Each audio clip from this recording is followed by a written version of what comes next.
Hello and welcome to How to Play Missing Persons, a game for 2 players. This game comes to us from the Invented section of Pagget.com. Find a lot of interesting games that normal people made up and created in the Invented section. And we're going to house rule this game from its original creator's intent. Basically, these are the questions you can ask. They're going to be yes or no questions. You could ask if somebody's card is red or black, and you could ask if their card's between 2 ranks that are 3 spaces apart, and we'll show that in the next frame. If you get a yes to either one of those questions, you may then ask if their card is of a specific suit or of a specific rank without the suit. These questions are supposed to help you ascertain what card rank they may have in their possession. And so when we look at the second question, is your card rank between number and number, what we're saying is we need a 3-number range to kind of limit the questions that get asked. So you can say, is your card rank between an ace and a 3? Is it between a 9 and a jack? Is it between a 10 and a queen? Is it between a king and a 3? Excuse me, a king and a 2. So we just need 3 ranks at a time. We're going to need a card deck with 2 jokers in it. We'll shuffle everything up, and we're going to deal 11 cards to each player. So we're going to count to 11 as we deal. So 1, 2, 3, 4, and so on until we get to 11 cards. Once we have 11 cards, we're going to look at the cards themselves and determine which card we want to be our missing person. And then the question and answering period starts. So you should have established a start player at the beginning of this game. I guess you could flip a coin or roll a dice or draw cards, whatever you want to do. So both players are going to look at their 11 cards and determine who they want their start card to be, as far as their missing person to be, and then we will start asking questions. Now, for the sake of demonstrating this game and only for that purpose, I've put all of North's cards up, and normally with this game you need a barrier of some sort, like a wall or a stack of books, something that prevents you from seeing the other player's cards. So the first question we're going to ask, we're going to have South go first. He's going to ask if the card is red or no, or black. We get a no response from that. So we asked if the card was red, we got a no. Now the thing with picking a joker as your start card, there is some danger to that because jokers have no rank, and they also have no suit.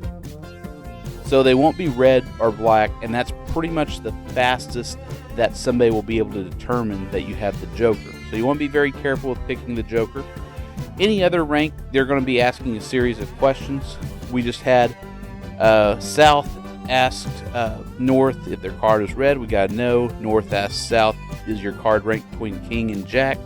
That answer was no. North asked if their card rank was between 4 and 6. That answer was no. North asks if their card rank is now between 10 and 8. That answer will also be no. Then North will go ahead and ask if their card rank is between 7 and 9. And we're going to go through a series of questions. We're writing everything down. We're keeping a separate notepad to help our investigation because we must find this missing person. We're pretty much playing that we're detectives in this game, trying to figure out who this missing person is based on the clues that we're given. Now, once we get an affirmative answer, if we actually ask the right questions, when we do get an affirmative answer, you'll be able to draw 5 more cards from the draw deck, which now we've just gotten an affirmative answer to a question, and we'll draw 5 more cards, and we can eliminate those cards that don't match the description. So pretty much we eliminated all of them, gave us a bit of a clue, and we will then be able to ask another question until we get a negative answer. And once we get a negative answer, our turn ends and the other player begins. So as long as you have a yes, you keep asking questions. The minute you get a no, your turn ends and the opponent begins to ask questions. So the goal is to find and take a guess at who the missing person is that your opponent possesses without getting it wrong. Just like anything, any investigation, you're given one shot at it.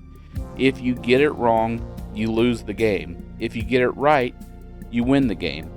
So with games like this, it's very important for both players to be absolutely honest in their answers.